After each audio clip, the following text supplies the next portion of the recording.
د درو مېلمانم چې دی پروفیسر ډاکټر حفیظ مولوي نقیب الله صاحب اور علم چې دی هغه د دارالعلوم کراچي څخه کړی دی. ارته د مشهور استادان مفتی تقی عثماني صاحب چې دا وخت شیخ الاسلام دی اور داغه ورور مفتی ربیع عثماني صاحب ډاکټر محمود احمد غازی صاحب دا غټ شخصیت د استادان پاتې شوی دي. دغه بعد د مدرسې د فراغت بعد مولوی صاحب چې دی د بلوچستان یونیورسيټي سره ماستر وکړي او ګولډ میډلسټ دی ټاګ کله ټول یونیورسيټي. دغه بعد چې دی د ام پی ایل وکړي د انټرنیشنل اسلامیک یونیورسيټي اسلام آباد سره فاغه کوم دی فرست نمبر باندې راغلی.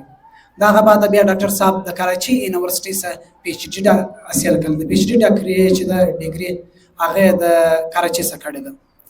د ډاکټر صاحب د چې دا وخت ګورنمنت ډیګري کالج پښین هغه کې پروفیسور دی اور د خاندانی پیشه چې د بزنس دی. یو بای وکیل شهید سولو اور بل بای چې دی هغه جج دی اور د پروفیسور دی. اعزازات دی ګولډ میډلسټ دی اور قومي خدمات یې واړه ګټلې دي.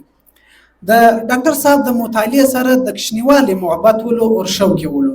ډاکټر صاحب چې کله په مدرسه کې ولو د سار د نشټې پیسې به جمع کولې د شپږو ورځې پیسې به جمع کې به په یو کتاب واغستې به سټډي کول. هغه ټول کښنیوال کتابونه د کښنیوال کتابونه د جمع کول نن ماشاءالله د پکور کې ډیره غټه لایبرری ده. در اوسه ساتم د هغه رقم د کتاب سره مینه لري او شوق دی.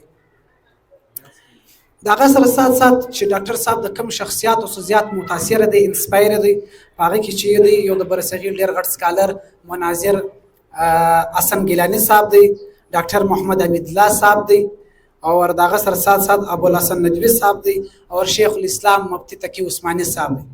سات ډاکټر صاحب خپل لیکم سره کړی دی تصنیفات لیکلي دي. یوه د ایچ پر پی ایچ ډي کې چې د مقاله لیکل ده په اردو کې او د ام پی ایل مقاله چې دا غیب انګلیش کې لیکل ده. ډاکټر صاحب چې دی هغه زما استادم تیر سوی دی په کالج کې زما استادو په مدرسه کې زما استاد او اوس زما استاد دی. ډیر فخر په کوم او زما خپل ایډیل چې دی هغه پروفیسور صاحب دی.